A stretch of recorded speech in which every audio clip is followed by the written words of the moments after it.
Hello everyone, this is your friend Shinobi Nexus 2.0 and we are back in new fanfic. What if Naruto was the only shinobi without a fate seal, until Anko, Kurotsuchi and Mabui chose him? Part 3. Sakura had a mortified expression on her face, Neji's face scrunched up in mixture of awe and disgust. Tenten shivered and Lee felt most of his legs go numb. Kakashi and Guy seemed terribly surprised. It was all because of what Naruto had just done. Kagura seemed silent as if trying to contemplate what the hell just happened to her group of bandits. The daughter of the daimyo, as well as her palanquin bearers, suddenly felt queasy but resisted the urge to lose their breakfast.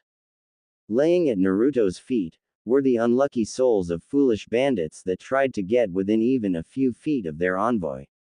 Blood dripped from around Naruto's wires while the flames quickly dispelled, his cold blue eyes settling down from the current sight that laid before him.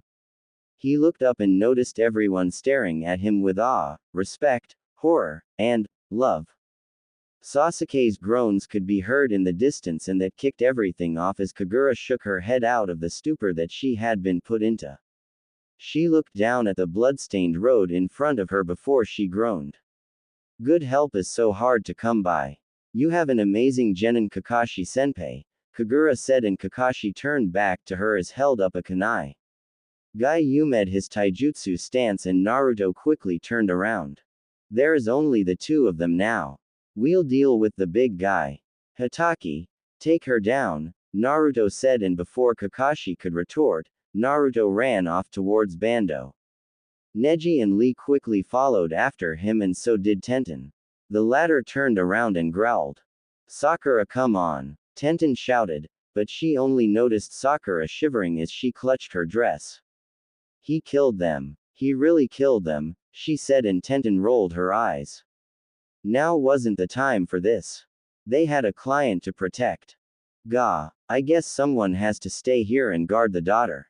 I'll leave it to her, Tenten said to herself, and with a nod of her head she went to join her teammates while Kakashi and Guy took on Kagura. With Sasuke. Arg! Sasuke cried out as Bando delivered another kick to his stomach, sending the Uchiha skidding across the ground. What's wrong, boy? You told me to come over here, so I did. What are you going to do about it now? Bando asked, and Sasuke snarled before he got to his feet. He noticed the seal on Bando's right hand. The man was partnered, and by the looks of it, it was with that woman. For Sasuke to even begin to fight, he would have to know this guy's abilities and then figure out what the woman's own attributes did to his. Well, since you won't come to me, I'll come to you, Bando said, and Sasuke tensed, but he could do nothing as Bando effortlessly appeared in front of him. Sasuke tried to launch a kick, but Bando easily blocked it and, with his fist socked Sasuke in the stomach, getting a heavy cough from the brunette Uchiha as he got the wind knocked out of him. Sasuke's vision grew blurry in the air before he reached into his pouch and took out a shuriken. He tossed it at Bando and then threw a kunai. The kunai slammed against the shuriken and allowed the shuriken to trip a wire. Bando seemed surprised and looked left and right as he saw a hail of kunai rain down upon him. Bando grinned as he jumped up and swirled in the air. Sasuke was surprised as his body began to glow with chakra. What is this chakra? He's doing something, Sasuke said, and Bando grinned as he pushed his hands outward. Futon. Shinken, wind release. Air vacuum fist, Bando shouted, and the wind deflected all kunai and shuriken, much to Sasuke's surprise. Meanwhile, Bando brought his fist back and grinned. Try not to die, Gaki. He yelled, and he blasted his fist forward, sending the rush of wind towards Sasuke. The Uchiha dodged to the side and breathed a sigh of relief, but it didn't last long as he was slammed over the head by Bando's elbow, sending him to the ground. Brats who acts tough die the fastest, Bando said as he picked Sasuke up by his collar. I'm your executioner, he said, and brought his fist back. Sasuke growled against his strong arm as Bando launched his fist at Sasuke's face. Bando cackled at the intention of finishing the brat, before he felt his arm. It didn't move. Sasuke waited for the ult, but it didn't come. He opened his eye and he noticed Bando cursing. He looked over his shoulder and he noticed wires keeping his arm in place. A mess of blonde hair was in his field of vision and the cold, blue eyes stared at him relentlessly. Right next to the mess of blonde hair was his comrades. More of the brats, huh? Well, that's just fine with me, Bando said, trying to get a response from the blonde, but he didn't get one. Why have you done this most unyouthful act? Shouted the green-clad shinobi, and Bando grinned. A bandit's got to know where his next meal is coming from, don't you think? He asked, getting a growl from Neji and Tenten. Hyuga, back me up. We're going in. You're going to need to follow my orders, Naruto said, and Neji turned to him. And why should I do that? Fate has already decreed my victory in this match. He is no challenge against the Hyuga clan, Neji said, and Naruto closed his eyes. He sighed and shook his head. Why did almost everyone that this blonde worked with have to have a damn ego in everything that they did? But that was their problem, not Naruto's. Fine then, you do whatever. Tenten-san, Lee-san, back me up, Naruto said, and unlike Neji, this got the better response out of the two. Both didn't know why they were taking orders from someone younger than them, but Naruto had already taken care of more than their share of bandits, so there wasn't any reason to not go along with it. Asu. You got it, Naruto-san, Lee said eagerly, and Tenten took out a scroll with her weapons inside. Alright, Naruto-kun. What's your plan? Tenten asked, not really caring that she used the kun suffix. It wasn't a big deal at the moment. Naruto nodded and was about to say something before he noticed Neji burst off. He grumbled to himself, but quickly began to speak with Lee and Tenten. Meanwhile, Neji charged at Bando with the best of his speed, but Bando looked unimpressed by it. He quickly decided to forego the punch to the face, and settled for the kick to the gut, getting a cry from Sasuke as he was sent into a tree. The Uchiha coughed and slumped to the ground. Bando then quickly turned his body, but he wasn't ready to instantly block as Neji appeared in front of him. Hake Kusho, 8 trigrams vacuum palm, Neji shouted as he slammed Bando at the center of his chest. A powerful thrust of wind expelled from his back from the pressure while Neji smirked. However, that smirk didn't last as cackling came over the field. Naruto, Tenten and Lee noticed Neji scowling while Bando grabbed his hand. Been a long time since I killed a Hyuga. Good thing my partner and I have a unique set of skills. Did you know that if I power Raiden through my whole body then my tenketsu don't close? You know, I used to suck at Fuden, but ever since dealing with Kagura, well, shall I just show you? Bando said, and he swiftly kicked Neji away. The Hyuga managed to block the kick, but the pain was still there as Neji grimaced. Bando then smirked as he closed in his body. That one Hyuga did a technique that I figured I could do with wind. Tell me how you like it, Bando said as he quickly closed his body in and swirled against his heel. Futon. Kanonami no Jutsu, wind release. Divine wave spin technique, Bando shouted, and everyone gasped as a heavy swirl of wind expelled from his body and shot upward, slamming into Neji. The Hyuga groaned and Bando laughed before he saw Naruto unzip his jacket. Out came Rinko, Tuka and Fu. They dropped down and growled while Naruto pointed forward. Rinko, blast it, Naruto ordered, and Rinko yipped as she opened her mouth. Everyone was surprised as moderate blast of fire escaped from her mouth. Bando widened his eyes as the fire collided with the wind and exploded, creating a large tornado of pure fire. As the fire raced along the swirling wind, it made its way towards Neji. Naruto-kun, Neji's still in trouble. Tenten addressed and Naruto nodded. Fu slammed the ground. Tuka, unleash your first water jutsu, Naruto shouted. The other two by his side growled as Fu raised his tail into the air. Tuka opened her mouth and blasted water out of it. The water quickly took the shape of 3 water missiles that traveled through the air. Fu's tails blasted the ground and everyone shifted their stance, even Bando. He lost his balance and so did his technique as the wind shifted. The water from Toka's mouth slammed against Neji and pushed him out of danger as the fire quickly overtook the rest of the wind. Bando landed on one knee while Naruto cracked his knuckles. Tuka, Rinko, cover our presence, Naruto commanded, and the kits obeyed their father figure. Rinko and Tuka opened their mouths together, and Tenten, along with Lee, was surprised as fire and water mixed and a heavy steam came over the area. Bando widened his eyes as all visible traces of his opponents had disappeared from view. "You can't hide forever," he shouted. With Kakashi and Guy, the sounds of kunai bashing against each other could be heard as the Kakashi and Kagura skidded back from each other. Guy jumped in the air and sent his leg at her face, but he was surprised as Kagura blocked it easily.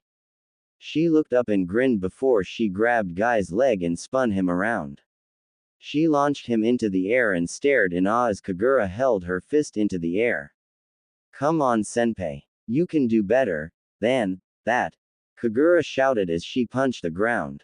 The ground shook and Kakashi jumped into the air with a backflip. How is she that strong? She was never this strong as an Anbu. Does it have to do with her partner? Kakashi wondered. Naturally, Anbu were very strong. They had to be physically fit for duty and in top condition, but even as an Anbu no one had that kind of strength. Kakashi hadn't seen anything like that since. Guy, maybe. Guy, are you alright? Kakashi asked and Guy nodded. What is an A- rank missing nin doing on a C rank mission? Guy asked. Kakashi was trying to figure that one out himself as they landed away from Kagura. The white-haired female smiled and raised her leg swiftly into the air. The world is a big place, senpai. When you step out of that village, then you're subject to anything and everything. I remember, Kakashi senpai.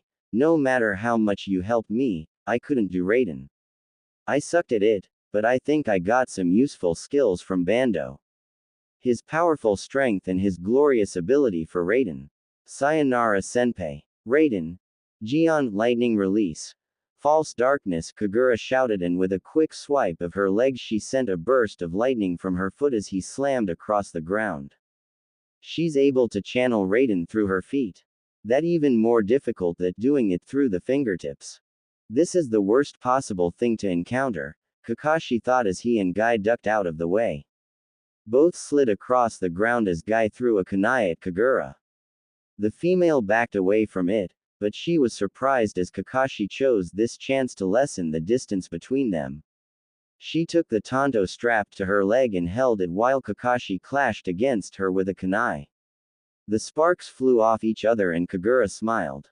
So tell me, senpai, who's the brat? Did take you as one for raising kids.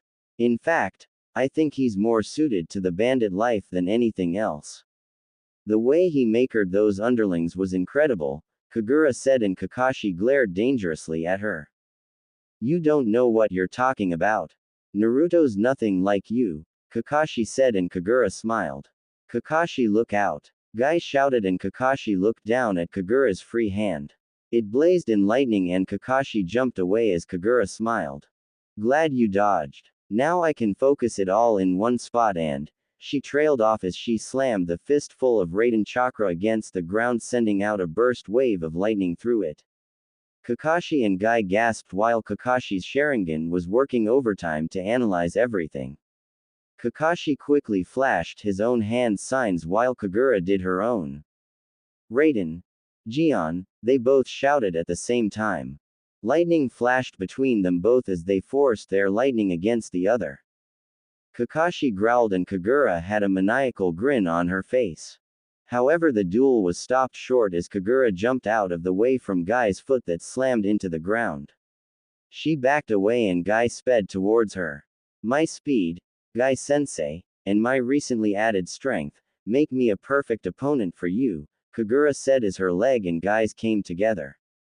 Both of their fists met and a quick burst of chakra came from them. Guy narrowed his eyes and Kagura kept her smile while she turned to see Kakashi behind her. You forget that there are two of us here, he said and threw a kunai at her. Kagura jumped over it and chuckled before landing on the ground. Oh, I didn't forget. I wouldn't neglect you, senpai. But you'd better hurry. I wonder if Bando made mince meat if you're brat by now, Kagura said, getting a grimace from Kakashi and Guy. With Naruto, Lee grabbed Neji and slid across the ground and they went sailing into a tree. Lee coughed and Neji groaned. Sasuke snarled and Bando folded his arms. You're all boring me here, he said to them. Naruto narrowed his eyes and so did Tenten. This wasn't a planned contingency. Tenten, follow my lead, Naruto said to her. Tenten nodded and she watched in surprise as Naruto ran across the field in the best blur of speed that he could. Bando turned and matched that speed.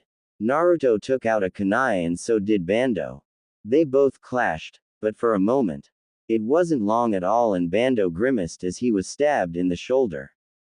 What the hell? He said, gripping said shoulder. He saw the blonde trailing from it and he looked at his kunai. It had been cut clean through and Naruto held up his own.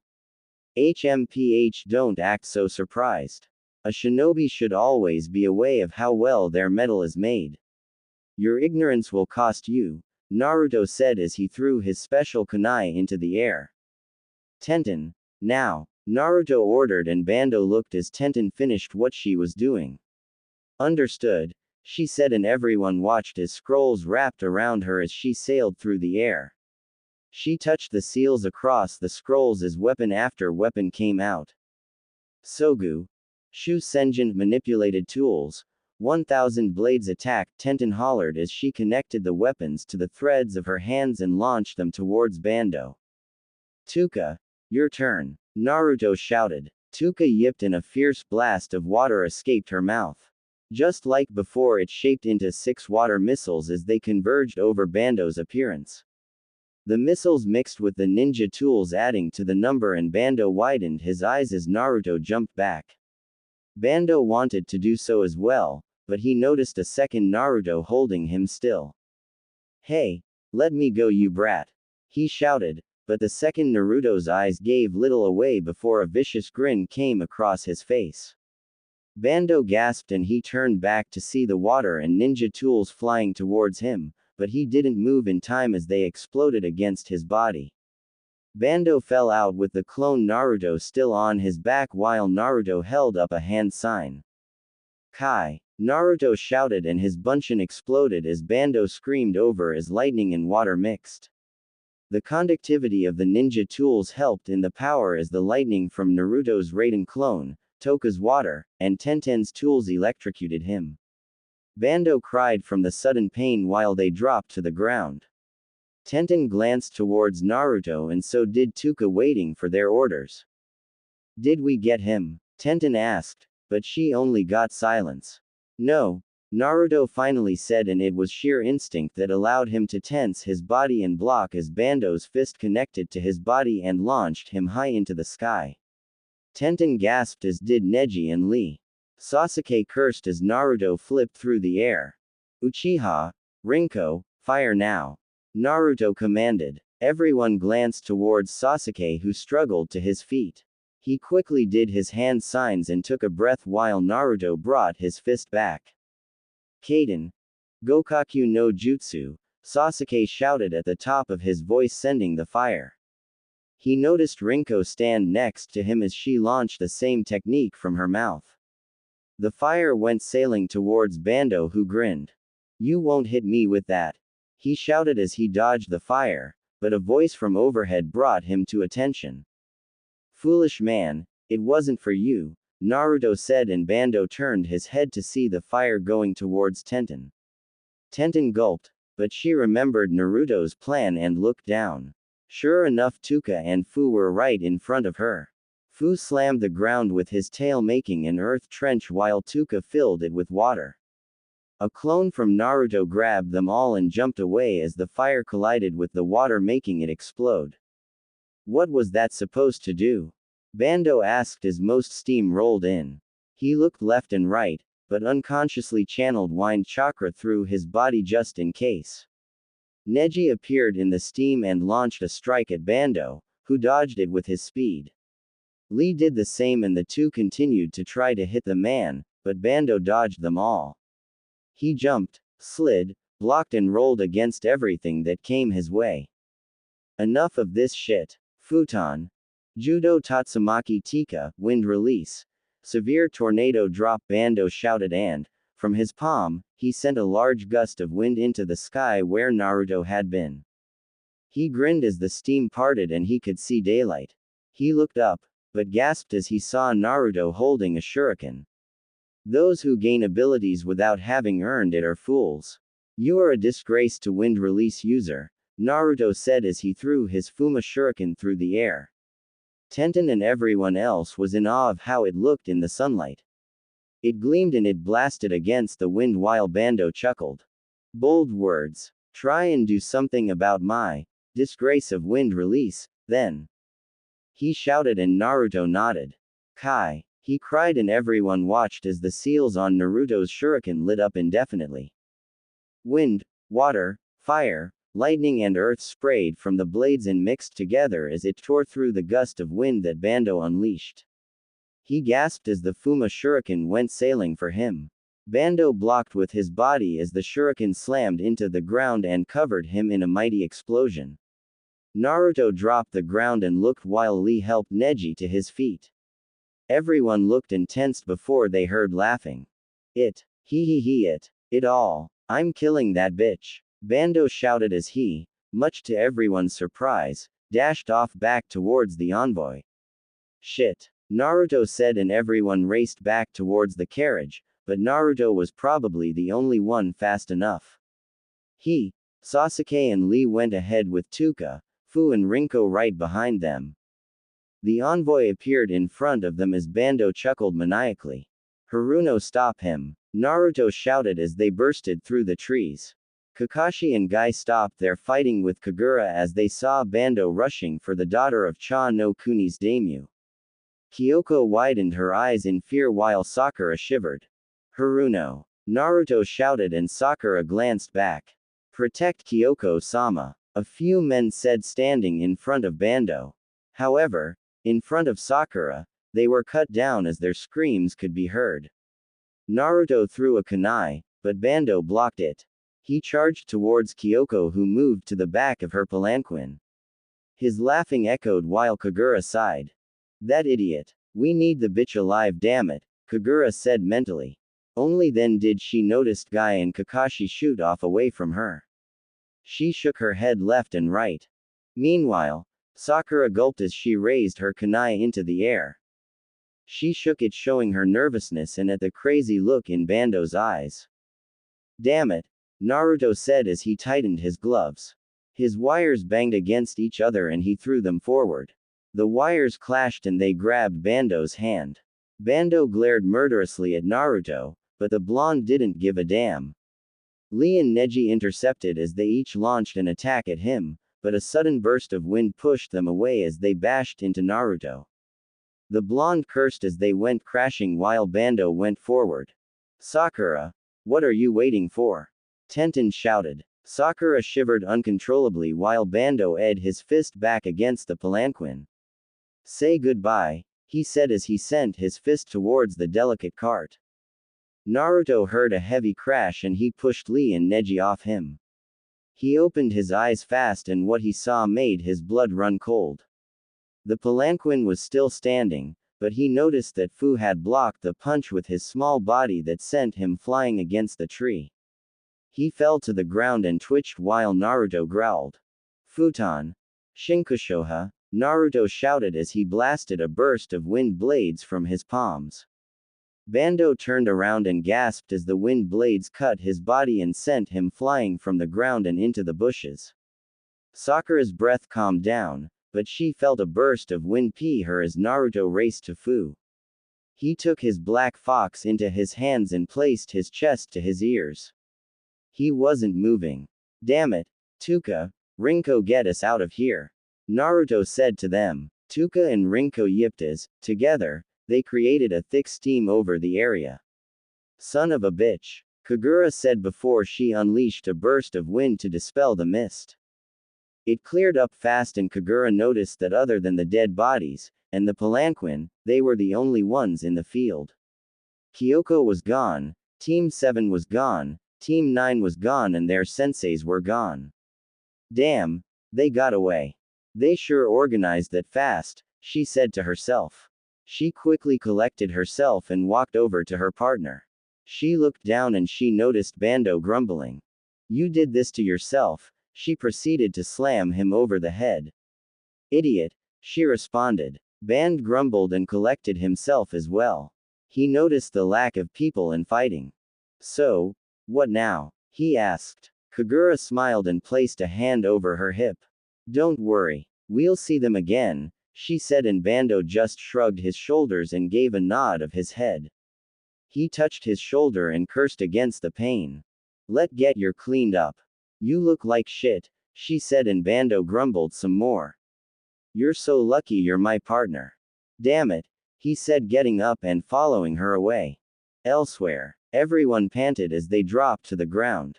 Lee had been carrying Kyoko ever since the two teams had made their escape. Everyone was silent. They didn't feel like talking really. Sakura was probably the slowest out of all of them. In front of them was Naruto holding Fu in his hands. He looked down and Fu felt warm. It was probably just his body heat. Don't worry, Fu. You'll be fine, Naruto said. Rinko and Tuka whimpered as Tuka licked Fu's cheek. So what do we do now? Tenten asked. No one seemed to have an answer for her, but they were surprised when Naruto spoke. We keep heading to Cha no Kuni. There is a large house in the woods on the map. We'll rest there, Naruto said. No one felt like going against him or even asking him how he knew those things, so they just raced on.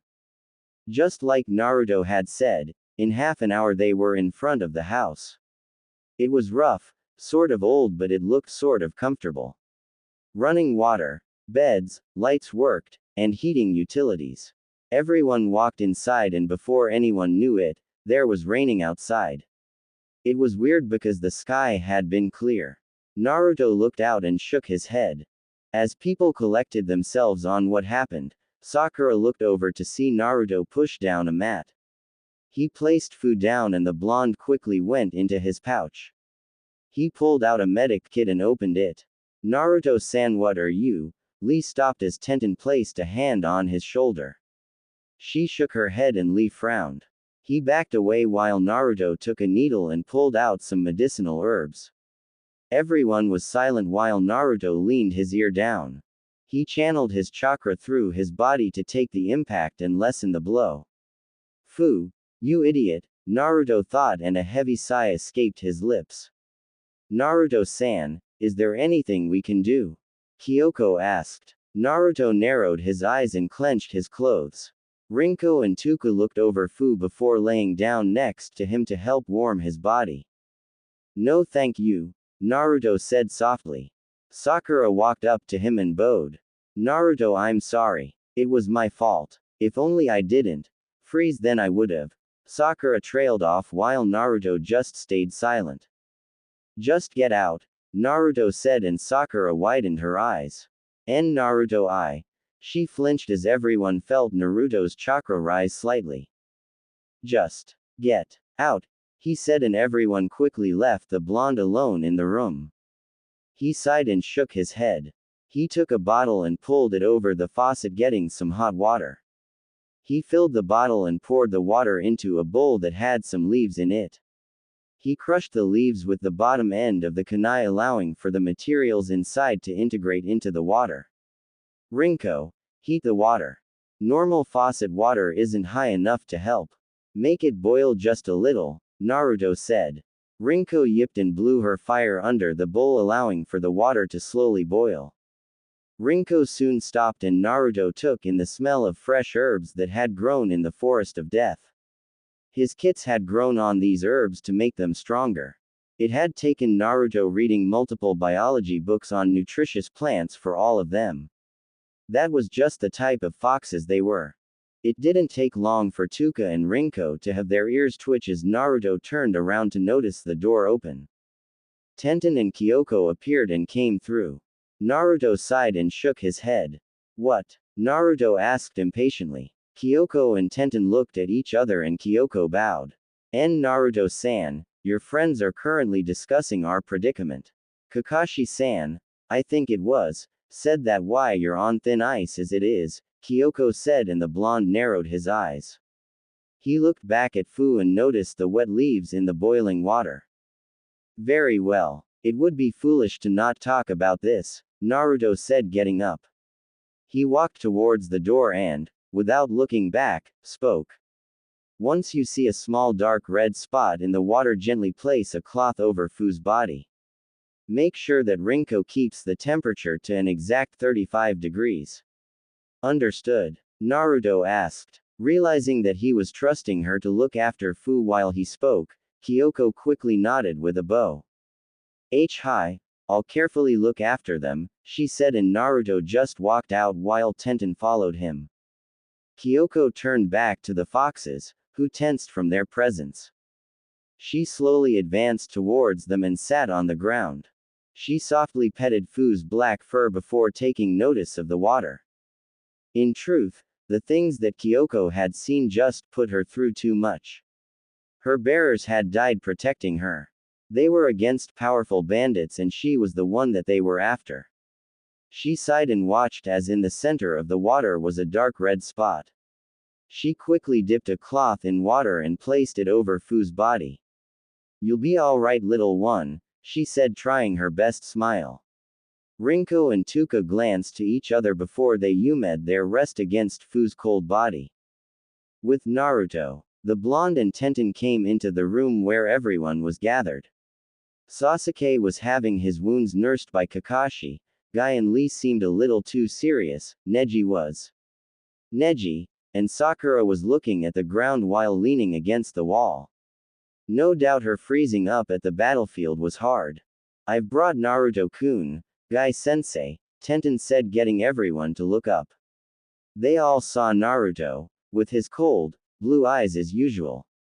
He and Tenten came inside before everyone noticed something sail through the air and land into Naruto's hand. The blonde glared at it and he noticed that it was his Fuma shuriken that he had foolishly left at the battlefield.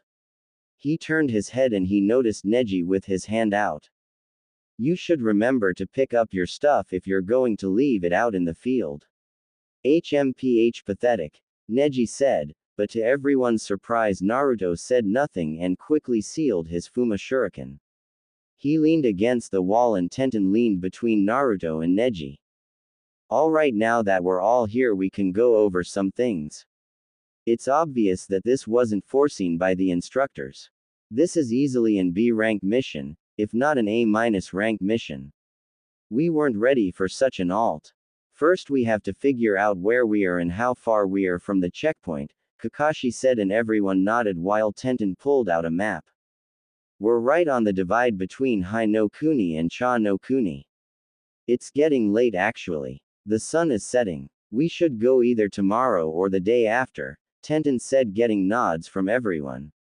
Speaking of that, Naruto-san, how did you know about this place? Lee asked and Kakashi glanced towards the blonde. He narrowed his eyes and Naruto snorted. Because it's one of the more current maps. Tenten-san's map is over 2 months old. I stay current, Naruto said, and no one could refute that, so everyone left it alone. Kakashi turned back to Sasuke's wounds and quickly finished. The Uchiha grumbled and got up before rubbing his sore body. He glared at Naruto, but the blonde paid no mind. Kakashi-sensei, who was that Kagura woman? Sakura asked, finally getting her nerves together enough to ask something. Kakashi turned to her and his expression was more than a little grave at the thought. Kagura was a former Anbu of Konoha. She left for unknown reasons. Not much is known about her, but she was a prodigy in Fuden techniques. In the Anbu, there is a rule that you must have a partner or you more than likely won't be drafted. Something about it doing that, Kakashi said to them. Kakashi, if that's true then what about you? You weren't partnered, Guy said, and Kakashi sighed. He clenched his right hand and looked away. It's not something I want to talk about, Kakashi said, making everyone go silent. So if she's partnered and she's been in the Anbu, then does that mean that she's even stronger now?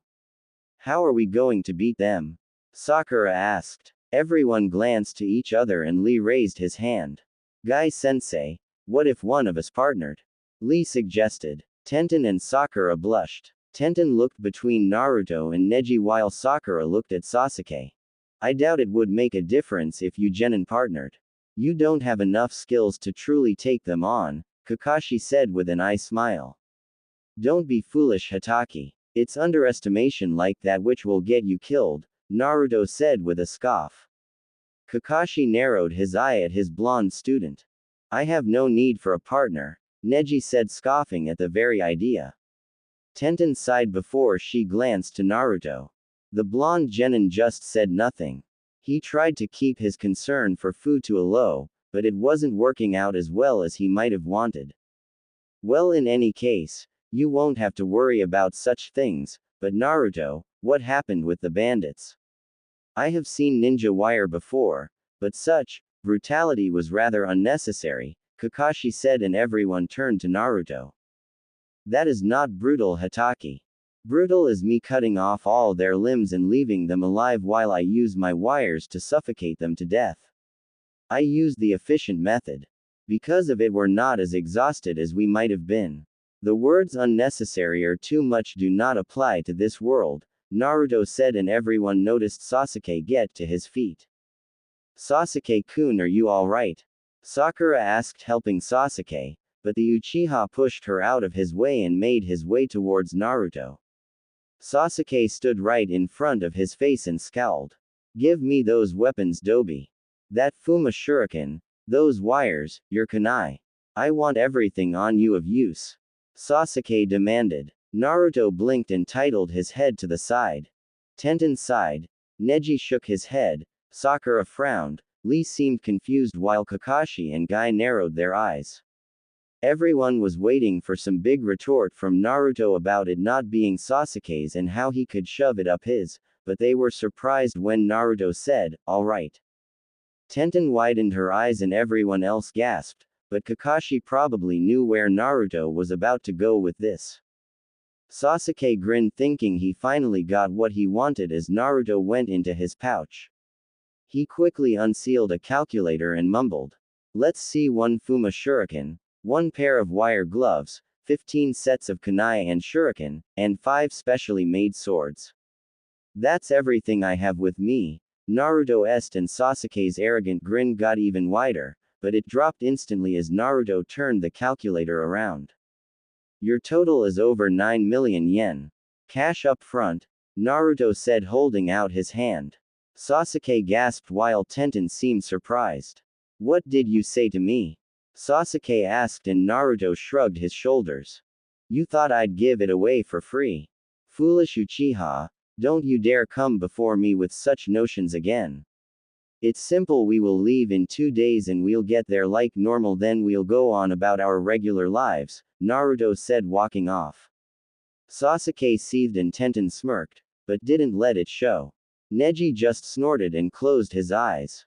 Kakashi didn't say anything and neither did Guy. The matter was finished as far as they were concerned. Naruto, having left the meeting room, went back to the main lobby and came up to see Rinko and Tuka yipping happily at him. Naruto gave a small smile and scratched their ears. He heard another yip and he looked over to see Fu yipping happily at him. Naruto slowly scratched Fu's fur, getting a light purr from the fox. I did as you asked, Kyoko said, and Naruto turned to her. He turned back to his kits and they nodded happily as the blonde turned to her. Uzumaki. Uzumaki Naruto, Kyoko-sama. I would like to formally apologize for my previous actions. I am very protective of my kits. I am sorry if I offended you in any way, Naruto said, bowing, and Kyoko blushed at how handsome the blonde looked just then before clearing her throat. Oh, it was nothing, Naruto-san.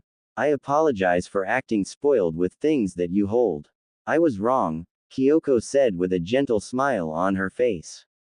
Naruto just nodded and quickly bandaged Fu's lower body. Naruto picked him up and Fu gave a gentle lick of the blonde's face. Naruto gave a gentle smile while Rinko and Tuka yipped happily around him.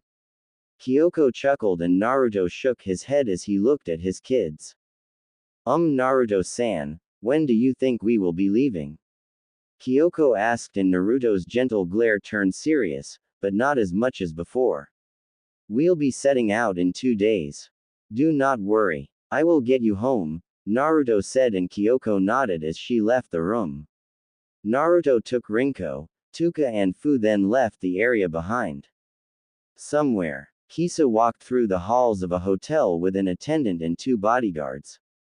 Both bodyguards were classified as missing nin, but then again, to have protection then you needed to sometimes bend the rules, but this was as much that Naruto had ever let her bend the rules to the use of his business. It had put Kisa on edge with what was going on, but she didn't have the time to worry about that. What room is it? Kisa asked impatiently. The attendant right behind her gulped, but held his notepad as easily as he could. Our room 402, he said, and Kisa nodded. She had foregone her casual attire and adorned a female business suit. The dress hugged her body in the right places, but Kisa was not a woman to be trifled with. She had more than her fair share of perverts hitting on her, and she'd hit right back. It was one of her more endearing qualities. Kisa had been a retired Jonin shinobi for Kusagaker. Her first bodyguard was more than half her age, heck maybe even less than that. Ryazetsu, I want you on guard for anything. This hole even lifts his cane, then I expect a blast of kunai lunging at his damn throat. I hardly like the eyesore as it is, Kisa said to the younger girl. Ryazetsu nodded with a bow of her head as they continued to walk through the entire building. Fugai, do the very same, Kisa said to an older woman, as compared to Ryazetsu. Fugai nodded her head, though it was a given that she wasn't happy, at least not at the moment. Fugai hated the person they were about to meet. She was an orphan and never really had much of a fair life. That's why when Kisa and Naruto had introduced themselves to her 2 years ago, she had jumped at the chance for a better life. The others were back taking care of the company. Understood, Kisa-sama, she said, and Kisa came up to the door 402. All 3 came up to the room, but it wasn't actually a room. Well, it was, but it was a meeting room. In that meeting room were about 3 people. 2 men and 1 woman. That was minus Kisa herself. They all had their own bodyguards with them and glanced across from each other. Kisa sighed and opened the door, signifying her presence. Kisa looked to her left and she noticed the woman. The woman was just as old as her, however she adorned her body with many jewels across her fingers, clothes and hair. She was obviously very rich and well kept, and she also had an arrogance look about her. Her fancy dress, red hair, and brown eyes. Her name was Ayano, and she was the mistress of Ayano's general clothing. Her clothes were sought throughout the nations as a one-of-a-kind civilian comfort and even shinobi comfort.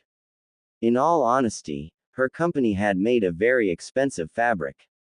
It was a special and durable fabric that even kept shinobi attire right. Ayano's company was namely the company to go to when shopping. She had taken over multiple family-owned businesses, making her the top leading expert in clothing. Right behind her were 3 samurai. Nothing Fugai or Ryazetsu couldn't handle. Also nothing Kisa couldn't handle herself. She looked to her left and she saw a short man that she more than hated with a good amount of her being. His name was Gato, and he was in control of the company Gato's shipping. He was a very short man, in comparison to the average male, but let it be known that behind his short height was a mountain of money, power, and political intelligence. He wore a suit in black shades. He had a sleazy look on his face, but Kisa ignored it. He was a magnate and one of the most powerful ones. At one point Exodus Metal and Gato's shipping had a dealing for about a year or so. It was successful because Exodus Metals could now ship metals to where they wanted and Gato would receive a portion of profits, but that turned south fast. Exodus Metals detached itself from Gato and never looked back. It was one of the things that made Kisa the happiest.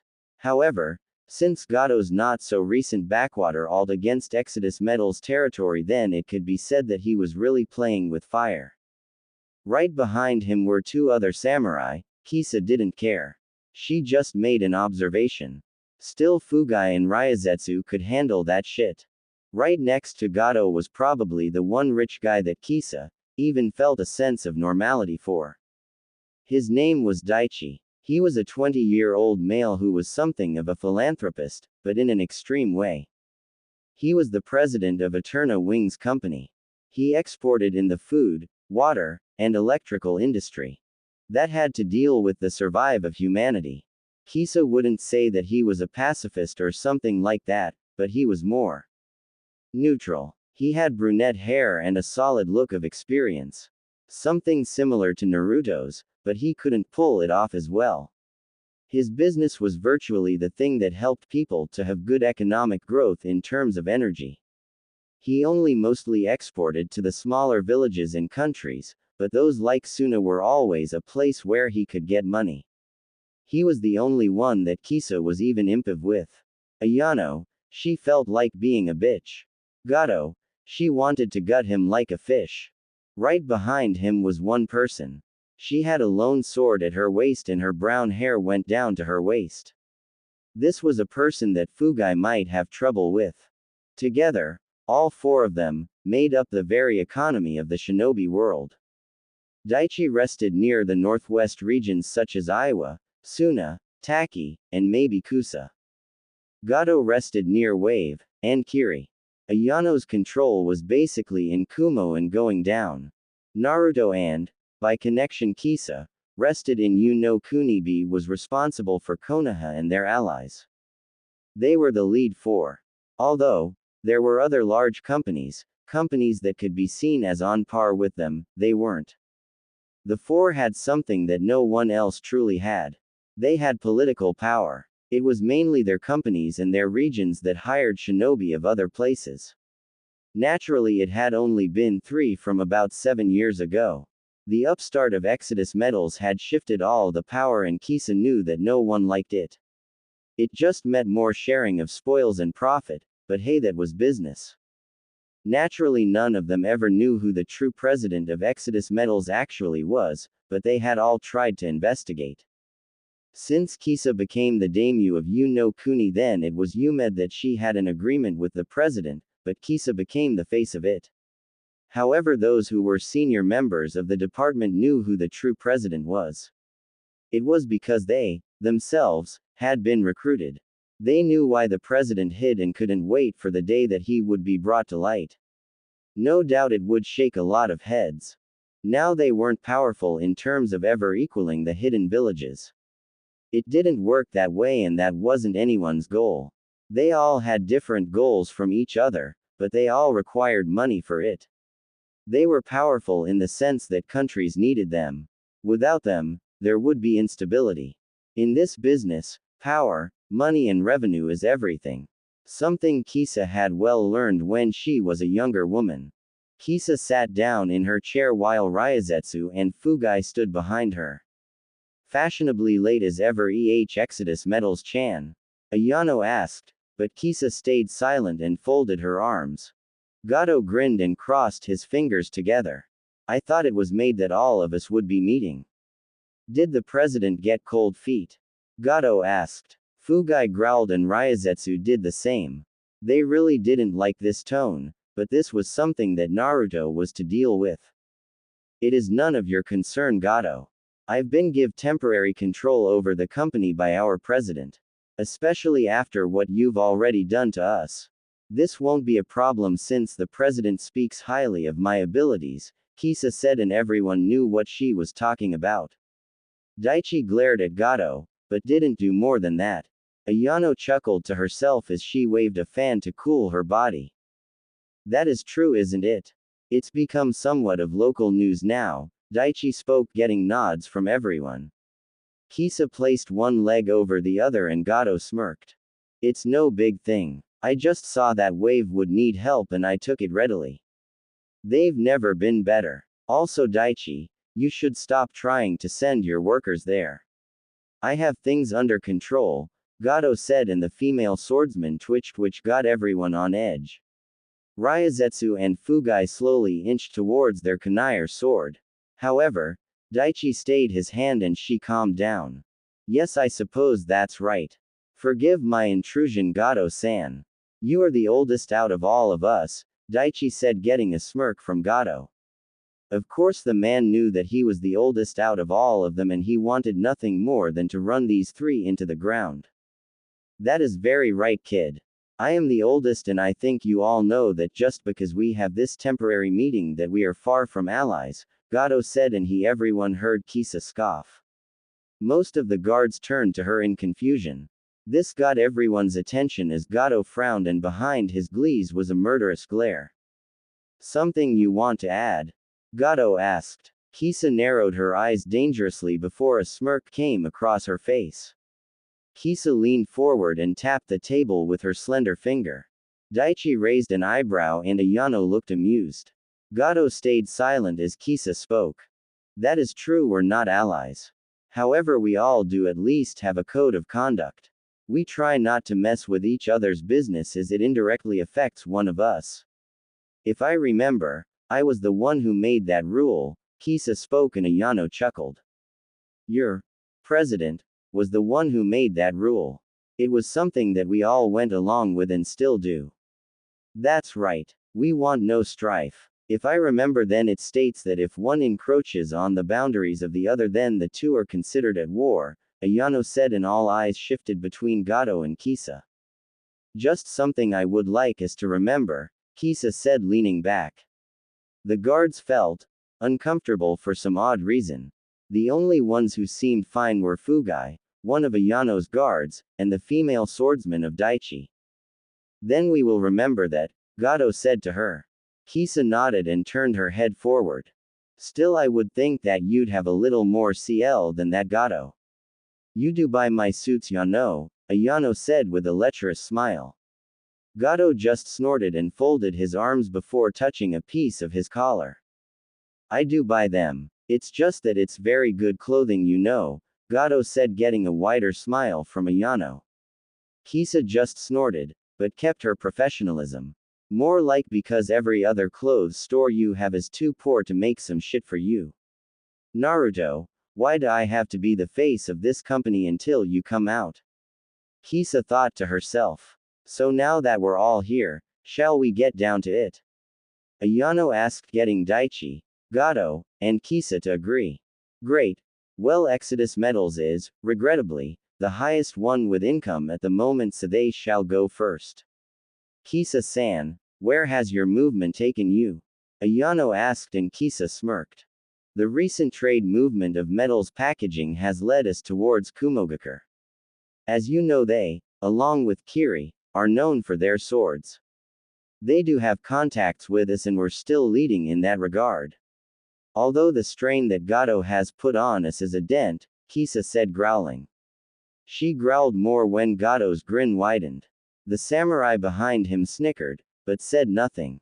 Ah yes, I would still like to express my apologizes to you. However, there was one troublemaker.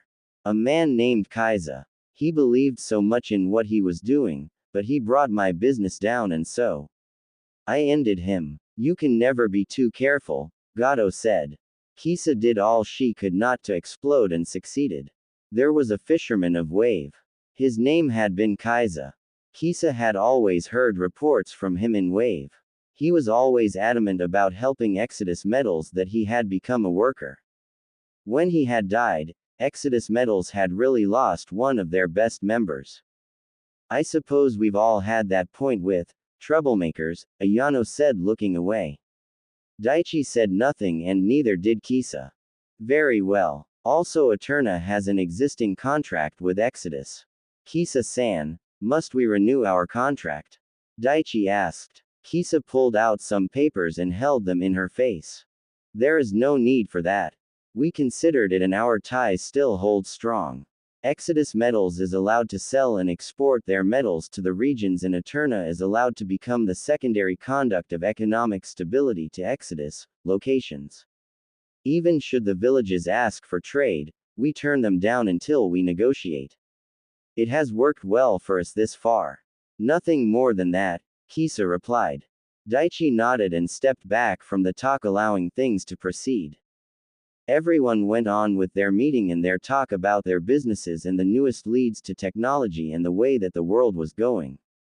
It wasn't that hard to actually have started the meeting and no commotions were made known. Naturally, the four had reasons to be angry with each other, but that was business to a T. It was just the way that companies like theirs worked. So the railways that are planning to lead from Kusa to U are going to be better transported for civilians and they must have their P-ports at all time to ride through the countries. You know Kuni already doesn't tax its people as much since Exodus metals became their leading export. The P-ports can be obtained in any of the 4 stores between Iwa and Konoha, Daichi Est. Everyone agreed with that esment as they got to their feet. Ayano and her guards quickly left with a slight wave. Daichi gave a bow and excused himself, leaving only Kisa and Gato. You really are, and you know, Kisa said, and Gato chuckled. I've been called worse woman. You're telling me nothing, but don't think you can take me on. I've been at this game longer than you, and when your president wants to stop hiding, then he'll know where to find me, Gato said, getting glares from Ryozetsu and Fugai. Kisa, however, chuckled and patted Gato's shoulder. The samurai tensed, and so did Fugai and Ryozetsu. They glanced to each other and Kisa stopped. Trust me, Gato. Enjoy yourself as much as you can. It might not be today, it might not be tomorrow, it might not be next week, or it might not even be next month, but do you know what happened to the last person who crossed our president? Kisa asked and licked her lips. Well, let's just say that there is a term now called quadruple jointed. It's even better than being double jointed, you know, Kisa said before she gave Gato a goodbye with her otiates. Gato growled before another grin came across his face. I can't wait till you're mine, Kisa. I want to see the look on your face when I capture you. It won't take me long to break that strong spirit of yours. I'll be my little slut for the rest of your life with your president's head adorning my cane, Gato said with an evil grin as he walked out. Back at the inn, but Sasuke-kun, if we partner then I'm sure you could beat him. You need a partner, Sakura said while Sasuke continued to do his tree walking exercises. I don't need help. I am an Uchiha. Besides, who would be my partner? You. I'd sooner take Naruto than you, Sasuke said, though a shudder went through his body as he said that. I appreciate the sentiment, but I do not go that way, Uchiha. Kindly keep me out of your fantasies, Naruto said, getting a scowl from Sakura and Sasuke, but soon Sakura turned meek and walked up to Naruto. The blonde stayed silent, but watched as Sakura frowned. I really am sorry, Naruto. If I didn't freeze, then the bearers wouldn't be gone and you wouldn't have had your fox hurt. I just wasn't. Sakura stopped and Naruto turned around. You're not used to this job. It is understandable, Haruno. It wasn't your fault. Next time, steel your mind and think of nothing else. You'll be fine. Just keep training. It wasn't your fault, Naruto said, and Sakura looked left and right, but she didn't see Naruto's kits with him this time. So, where are your foxes? Sakura asked and Naruto pointed back to the house. They are with Kyoko-san for the moment. I have asked for her to give them their food while I train. She's proven effective in the matter, Naruto replied, getting a nod from Sakura. So we're moving out tomorrow, right? Sakura asked and Naruto just pulled out a literature book. That's right. Be prepared. No doubt those two are going to try and again. Come on, we have training to do, Naruto said, and both nodded. After their training, which turned out to be another teamwork exercise given to them by Kakashi, much to Naruto's irritation, they all gathered around the dinner table. It had been quaint to say the least in how good it was. Kyoko had decided to cook everyone's food since they all were helping to protect her. As they all ate their food silently, mostly everyone's eyes were on Naruto, who was holding a spoon of milk to Fu's mouth. The black fur drank the milk and yipped happily while Naruto smiled. Fu was still very much hurt. He could walk around and even run for rehabilitation, but fighting wasn't going to come to him for a while. There, Now go play with Rinko and Tuka, Naruto said as he let Fu down. Fu nodded and ran off to go with his sisters. Naruto-san, have you always done that? Kyoko asked and Naruto nodded. It's what I do for my kids, Naruto said before going silent. He had been too talkative lately. He wanted to get back to his reading. So it's decided then. We talked about it and it's up to all of you if you wish to be partnered this early. It's a simple process. I've seen it happen, Kakashi said with an eye smile. Instantly, Naruto got up and walked off as he excused himself from the table. He disappeared into the shadows of the night while others sighed. Neji followed and Tenten sighed sadly again. Lee was looking at Sakura, but Sakura was looking at Sasuke. Tenten walked off having finished her food. Will I get stronger? Sasuke asked. Kakashi and Guy glanced to each other. Things were silent for a long time, but Kakashi spoke up. It's not about getting stronger, Sasuke, but you will depending on who you partner with, Kakashi said and Sasuke got up. Then no thanks. If I won't make me stronger then I have no use for it. Only those who can ever match me will partner with me, Sasuke said, got up, and left leaving Sakura dejected. Lee tried to console her, but she didn't seem to let it affect her. Kakashi and Guy shook their heads. That's why it was hard for Genin, and maybe Chunin to find partners. Because they all didn't know what they were truly looking for and partnering with your crush was a dominant thing. By Junin you get rid of such mentalities. What are we going to do, Kakashi? Guy asked and Kakashi shook his head. I have no idea, Guy. We're just going to have to get lucky somewhere, Kakashi said holding a cup of tea in his hands. Meanwhile, Naruto appeared in his shared room with Neji, Lee, and Kakashi. He sat in a meditative pose and closed his eyes. He slowed his breathing and focused on nothing. Now that there wasn't anyone around he could get this done and out of the way. Naruto opened his eyes and he instantly stared at a large cage. It bars barring anything from coming out. He could feel the malicious chakra coming out of it and walked up to the gates. He knew something was compelling him too, but he didn't resist it. Closer, a voice said and Naruto walked closer. He never stopped his stride. He also didn't even flinch as claws pierced through the gates and tried to impale him. The blonde just looked bored at the intimidation act and shook his head. Soon a powerful chakra force appeared in front of him and the blonde just looked up. So glad my container can visit me, it said and Naruto closed his eyes. Kyuubi no Yoko. I'm unimpressed, Naruto said. Right behind the bars was the Kyuubi no Yoko. The nine-tailed demon fox that attacked Konoha 12 or 13 years ago.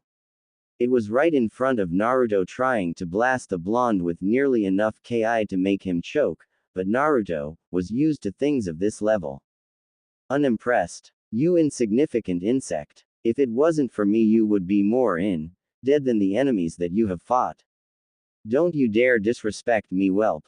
Kyuubi bellowed and Naruto blinked. He looked down at the sewer water in front of him before bowing. That is true. It would be foolish to not acknowledge that. Thank you for your efforts, Naruto said and that seemed to pacify Kyuubi at least a little bit. Shut up. I don't care about you. If you die then I die and I will prolong my survival, Kyuubi said while Naruto snorted. HMPH your survival. Either it's that or you're foolish as well. I figured you Biju couldn't die, Naruto said suspiciously. Don't glare at me, brat. I know shit that you've never be able to comprehend. I still like living if you do or don't know. Kyuubi snarled and Naruto snorted. I guess that's one thing you share with the majority of humanity, but foolish Kitsune, just because you want survival doesn't mean you will get it. Your life is in my hands, Naruto said turning around. And your kids' lives are in mine, Kyuubi said and he noticed Naruto flinched. Explain, Naruto said coldly. Kyuubi stayed silent and the grin on his face got bigger, but Naruto channeled 5 Fuinjutsu seals through his hands and opened his jacket. He slammed them into the seal on his stomach and twisted it. Instantly Kyuubi felt pressure and was slammed into the ground. Explain. Right. Now, Naruto said, glaring at the fox. Kyuubi growled while Naruto folded his arms. So fine, Kyuubi decided to humor his jailer. You really think that you teaching your kids to use chakra was what made it work? Please, they spent so much time around you that I was able to leak just the smallest traces of Yuki into their bodies. That fire that Rinko can use, that water that Tuka can use, Fu's use of chakra to harden his body, that was all me, brat. Have you ever heard of an animal breathing any other that huffs of air or water? Please, brat. It's because of me that they can. Kyuubi stopped and snarled as Naruto glared murderously at him. He walked up to the fox, ped the gates that barred Kyuubi from him and looked at the fox at eye level. If you ever do anything to hurt my kids, I will find more than 10 different ways to make your stay in my body unpleasant. I know I can't kill you and I know I won't be letting you out, but I will make your stay so unpleasant that you will never find the time to even relax in here. Remember that, Naruto said and backed away. You think this cage will hold me back? Don't be ridiculous. I will get out and you'll be the first thing that I devour, Kyuubi said, getting Naruto to look back. I'll be speaking with you later, Naruto said as he vanished. Kyuubi grumbled and thrashed his tails around. HMPH, at least the brat's intelligent. If not at all a tard, Kyuubi thought as he closed his eyes. Naruto opened his eyes and he noticed Rinko, Tuka and Fu at his feet looking at him worriedly. Naruto raised his hand and slowly brought it down over Rinko, Tuka and Fu. They leaned into their father's embrace and fell asleep. You really think that you teaching your kids to use chakra was what made it work? Naruto narrowed his eyes and pulled his kids closer. He then pulled up the covers over their bodies and his. The blonde fell asleep and closed his eyes for the night. Next morning, everyone was running along the trees towards their destination. They had decided to save time and get there faster so that they wouldn't have to deal with an unexpected ambush of some sort. Kakashi had Kyoko on his back in a piggyback ride. In Kyoko's hands was Fu. Naruto had charged Kyoko with taking care of Fu for the good majority of the way, which elated Kyoko that when she had taken care of Fu that first time that Naruto had, sort of, trusted. She couldn't get as much freedom as she would have liked, but she could take it. His black fur felt so soft to her fingers. It was obvious that Naruto always treated his kits well. They were healthy, furry, and soft. The whole package. I really wish Otu-sama would let me have a fox or pet, Kyoko thought to herself. So does everyone remember the plan? Kakashi asked and everyone nodded. They all glared forward and they quickly jumped to the ground. Just over the hill in front of them was Cha no Kuni. They had already pet a few homes and now they were in the nearest part of the plains. Everyone was on edge for anything. Now Naruto and Neji were in the front. Sakura and Tenten at the sides, Lee and Sasuke at the back. No one got far before Naruto and Neji stopped. They looked left and right while Kakashi looked up. Sakura, Tenten, protect Kyoko-sama, Kakashi said, bringing the girl down. Sakura and Tenten nodded as they stayed at Kyoko's side. Fu could feel the daimyo's daughter shiver as she clutched him a little tighter. Fu growled, but didn't move. His father had told him to rest and he would comply. Kakashi and Guy moved forward while Sasuke and Lee came up to Naruto and Neji's side. Everyone seemed ready while Kakashi quickly threw up his Sharingan. Guy shifted into his taijutsu stance and it all happened fast as a burst of wind and lightning came across the plains. Everyone jumped out of the way as the ground was pierced by the two techniques. Be ready, Kakashi said, and everyone was. As the wind rushed them, Naruto and Sasuke stood together. Both finished their hands and took deep breaths. Kaden. Gokaku no Jutsu, Sasuke shouted. Kaden. Daienden, Naruto hollered, and both sent their flames merging together and spiraling towards the fire as it overtook it and went blazing through the field. It soon exploded under everyone's watch as Kakashi and Guy took out their kunai. Everyone noticed the fires split apart as Kagura and Bando walked towards them. Both had the same grins on their faces as they made their presence known. Sakura gulped and unconsciously backed away, but a hand from Tenten steadied her body. "So you've come back," Kakashi said, and Kagura nodded with a smile on her face. "Damn straight, senpai. You get one more chance. Hand over the bitch and you live," she said, but she wasn't surprised as Kakashi shook his head. "That's not going to happen, Kagura. As a missing nin of Konoha, your future is death," Kakashi said as he and Guy charged full throttle towards Kagura and Bando.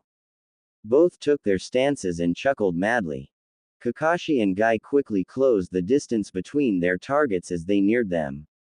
Kakashi drew his kunai back and lunged at Bando, but he was surprised as Bando channeled Fudan chakra to his legs and blurred past Kakashi as he ran straight for Kyoko. "Damn," Kakashi said and went to turn around, but a kick from Kagura blocked Guy and Kakashi from their target as both narrowed their eyes. Bando continued on his way towards his target and he ed his fist back. Naruto tightened his gloves while Sasuke and Neji charged at the man. "You got lucky last time, but now we're ready for you," Sasuke said, and Bando got an even wider grin across his face as he sent a punch to Sasuke's jaw. The Uchiha managed to block it, but it didn't stop him from flying into the air. He gritted his teeth as Bando snickered. "Hake Kusho," Neji shouted as he slammed Bando in the chest. However, this had the same effect as last time as Bando charged his body with Raiden chakra, allowing for his tenketsu to not be closed by Neji's attack.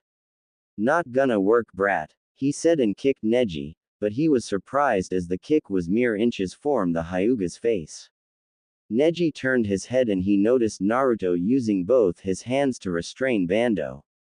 The blonde snapped his fingers as fire trailed over the wires. "Burn. Uzu Hai no Mai, swirling flame burn dance," Naruto said as he swirled his body.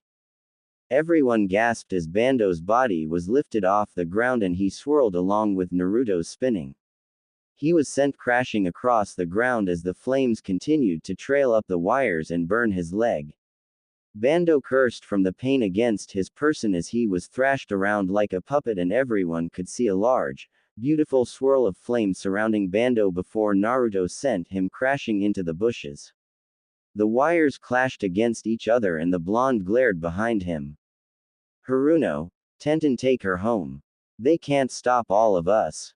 Do it while there is still time," Naruto ordered. But what about you guys?" Sakura asked worriedly. Naruto rubbed his cheek free of some dirt that had come on his face before snorting. "Now isn't the time to be foolish and question me, Haruno. Just do it," Naruto ordered with more vigor. Neji, Sasuke and Lee nodded while Sakura seemed hesitantly. She looked up ahead to see Guy and Kakashi furiously fighting with two Kaguras that had been matching them. Alright, we'll come back as fast as we can. Kyoko-sama, this way," Sakura said as Tenten and the pink-haired girl brought the daughter through the plains. Kyoko looked back and she noticed Naruto glaring at her. He looked at Fu in her arms and mouthed, "Take care of him for me." Kyoko nodded to his request as Sakura and Tenten raced away. This wasn't lost on Kagura as she turned her head. "And where do you think you're going?" she hollered as she threw a kunai at Tenten and Sakura's direction. The two girls gasped, but the kunai was quickly blocked by Guy.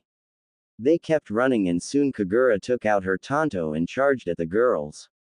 She blurred past Kakashi and Guy much to their amazement and shock. She was ready to cut one of the girls down as she held her tanto overhead. "Die!" Kagura shouted as she brought it down. However, it didn't only met with a clash as she saw Kakashi glaring at her, his Sharingan spinning. "What? How did you?" "It's simple. I've known you for quite a while, Kagura. Because I hadn't seen you in a while I had to get used to your new speed, but now I've got you perfectly. Now why don't you pick on someone your own size?" Kakashi asked and Kagura growled as the two clashed against each other. Dynamic entry, Guy shouted at the top of his voice. Kagura turned her head and gasped, but she then smirked as her clone took the force of the kick and neutralized it. The Kagura clone attempted a kick, but Guy avoided it as the real Kagura could focus on Kakashi. "You're playing with fire, Senpai," she said, and Kakashi narrowed his eyes, but he widened his eye as Kagura began to quickly push him back with her strength. "Damn, that's right, she's got Bando's strength as well," Kakashi thought. "Dai Senpai," Kagura cried as lightning sprang from her sword. Kakashi quickly jumped away as Kagura slashed his kunai apart with her recent lightning nature. He backflipped away while Kagura grinned. "Now that I think about it, I haven't shown my wind abilities, have I?" Kagura asked, and Kakashi widened his eye as Kagura brought her sword back. She then quickly swung it forward as fast as she could. The only thing that saved Kakashi was his instinct to duck as he looked past him. He narrowed his eye as he saw a row of tree behind him fall to the ground in a perfect slice. Muon K's. Hokkaidan, silent wind, breaking points, Kagura mumbled. Kakashi felt a bead of sweat leave his face at how fast that technique was. He couldn't even see Kagura's hand move completely. How fast was that? "Kakashi, snap out of it!" Guy called, and Kakashi blinked as he noticed Kagura going for Tenten and Sakura. Kakashi cursed before he ran after her. Meanwhile, with the boys, Kaden, Neji shouted as he blasted Bando away from his body. Bando backflipped through the air before he held out both his hands. Everyone saw wind collect into his left and lightning collect in the right. "Dai brats," he shouted. "Futon. K's Hakai no Jutsu, wind release. Wind breaking technique," Bando shouted as swiped his left hand back and forth as 5 wind blades escaped from them, and he shouted again. "Raiden. Daikabu no Jutsu, lightning release. Great strain technique," he hollered, and lightning sprayed from his hand as both elemental affinities went aiming for everyone. "Oh shit. Sasuke is he." Neji and Lee jumped away. They turned back and noticed that Naruto hadn't moved. "Oi Dobi, get out of there!" Sasuke shouted. Naruto glanced towards his teammate before looking back. He closed his eyes and remembered what he read 2 days ago. He pushed his hands across his body and allowed a breath to escape his lips. "Rinko, fire!" Naruto ordered. Rinko yipped and opened her mouth. As he knew she did that, Naruto surprised everyone as he opened his eyes and swung his hands. "Futon. Atsugai," Naruto shouted, and a heavy burst of wind expelled from his body and it collided with Bando's own wind, breaking it apart and crashed into his lightning. The lightning never stood a chance as it was torn to shreds. "What?" Bando asked in shock as the wind raced for him, but everyone noticed Rinko blast fire from her out of her mouth. It clashed against the wind and everyone gasped as a heavy firestorm roared over the area. Bando covered his body before it was encased in the fire. A large explosion came down and everyone covered their eyes as they looked at Naruto's slightly panting form. "Damn it, how does the Dobi have that much power?" Sasuke thought to himself. Neji seemed surprised while Lee gave Naruto a thumbs up, though the blonde couldn't see it. Meanwhile, Naruto looked at his arms and he noticed them trembling. "I looks like it was foolish of me to think that I could do that without consequences. It seems Danzo really knew what he was doing when he chose my jutsu," Naruto thought before he stood up. However, he quickly shifted to a defensive stance. He was slammed in the chest and Naruto coughed as he was sent flying through the field. "Damn you, brat. I'll kill you," Bando shouted. His hair was slightly burned and so were his clothes. Bando was not happy. He roared and a sudden burst of wind escaped his body as he charged at Naruto. The blonde, still sailing through the air, quickly turned his gaze towards Lee. "Lee-san, just like I told you. Go," Naruto shouted as he flung his wires to Lee's leg. Lee quickly dropped down to the ground as Naruto heaved and swung Lee's body. The green-clad shinobi went flying forward and appeared in front of Bando. It was only then did Sasuke and Neji notice Lee had his wrappings undone. "Lee's going to use that," Neji wondered while Sasuke narrowed his eyes. Lee appeared just below Bando's chest area and smiled. Guy-sensei, watch as I use the youthful technique that you have given me, Lee said, and he spun on his hands as he swiftly kicked Bando into the air. Bando coughed and went flying before Lee appeared behind him. What the hell do you think you're doing? Bando asked as Lee wrapped him in his bandages. This is the end of our youthful fight. Omid Renge, Lee shouted as he grabbed Bando and swirled head first into the ground. Bando's shouts were apparent before he went crashing into the ground. Lee rolled to the side and panted while Neji and Sasuke seemed ready for anything. However, everyone visibly relaxed as Bando's body dropped to the ground. He didn't move. Phew, that was close, Lee said with a smirk. Everyone else agreed, and before long the sound of cackling altered their ears. Turned back and everyone gasped. Back with Kakashi. Kakashi raced after Kagura as Sakura, Kyoko and Tenten had just made it over the hill. Those bitches are Su-ed. Kagura shouted, and she noticed Kakashi right on her tail. He was going through hand signs that she was all too familiar with. Raiden. Gion, Kakashi shouted as he charged his left hand and launched a wave of lightning at Kagura. The girl dodged to the side and smirked. If only you went after your friends this fast, senpai, Kagura said, and Kakashi narrowed his eye at what she was mentioning. That won't work, Kagura, Kakashi said, and Kagura whistled. I guess not. Well, fine then. I'll have some fun with you a little more, Kagura said as she stopped. She looked up and she noticed the sun radiating. She did some hand signs and she smiled. For so long I've wanted to be like you. To be your partner, but you never, ever let me in. You just looked at that damn stone day in and day out. Well, guess what? What I was gone, I learned what made you famous. I learned what I could do, Kagura said as she grabbed her hand. Kakashi did the same and cackling was heavy in the air. Guy's fight with the Kagura clone stopped as she poofed out. Senpai. With this, I won't ever need to look at your face again. Kagura shouted as she charged at Kakashi. The Jonin closed his eye and sighed. I never wanted this, but this is my duty, he said and quickly opened his eye. He charged at Kagura also and both held out their Raiden-filled hands. Chidori, Kagura shouted, her hand blazing. Reikiri, Kakashi yelled. Everyone could hear the sound of loud thunder and lightning boom across the field as Kakashi and Kagura pet each other. Senpai, when I get stronger I'll be your partner. You can count on it.